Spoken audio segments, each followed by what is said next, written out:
নাকি তুমি জানো? আর তুমি না বললে আমি কেমন করে জানবো বন্ধু? ও বন্ধু, কেন তুমি আমাকে স্মরণ করেছো? শোনো বন্ধু, আমি জীবনে বহু বড় একটা স্বপ্ন রেখেছি, আর সেই স্বপ্ন আমাকে বাস্তবে পরিণত করতেই হবে। নইলে আমার প্রাণে কিছুতেই শান্তি পাচ্ছি না। তাই আমি জানি তুমি আমার স্বপ্নটাকে বাস্তবে পরিণত করে দিতে পারবে বন্ধু। ভালো ভালো বন্ধু, কি তোমার সেই স্বপ্ন? আর তোমার সেই স্বপ্নকে আমি বাস্তবায়ন করেই দিব। ভালো ভালো বন্ধু, তোমার কি সেই স্বপ্ন? আমাদের আগে ঘুরে বাদশা এই সন্তান সুখে গিয়েছিল বলে আত্মহত্যা করতে, কিন্তু দরবেশের বাক্য পেয়ে সে আত্মহত্যা না করে আমার এই রাজ্যে ফিরে এসেছে। আমি শুনতে পেলাম ওই শয়তান বাদশা নাকি সন্তানের পিতা হতে চলেছে। তাহলে এখন উপায় একটি আছে বন্ধু।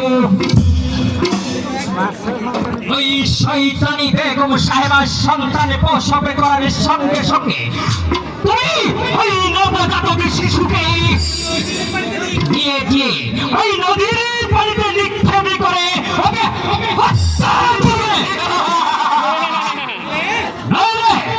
এই সন্তানই ভবিষ্যতে একদিন আমাদের পথের কাঁটা হয়ে দাঁড়াবে।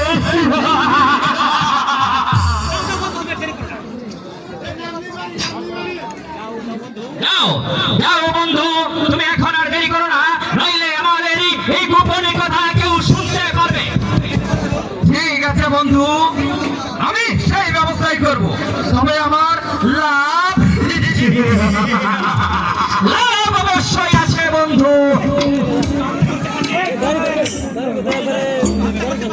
ওই নবজাতক শিশুকে হত্যা করতে পারলে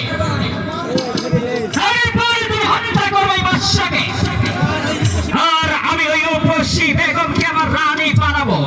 তারপর আমি বসবো এই সিংহাসনে, তুমি হবে আমার প্রধান সেনাপতি। শুনুন, এটাই নয় বন্ধু, আরো পাবে এই গুলজার নগরের অর্ধেক রাজ্য।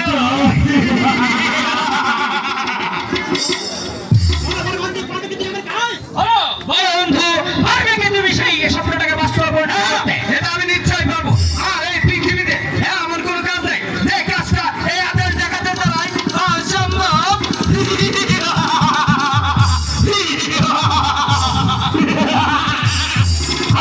টাকা তোমাকে দিয়ে আমার কাজ হাসিল করাবো ঠিকই, কিন্তু একটি কানা করেও তোমাকে দেব না।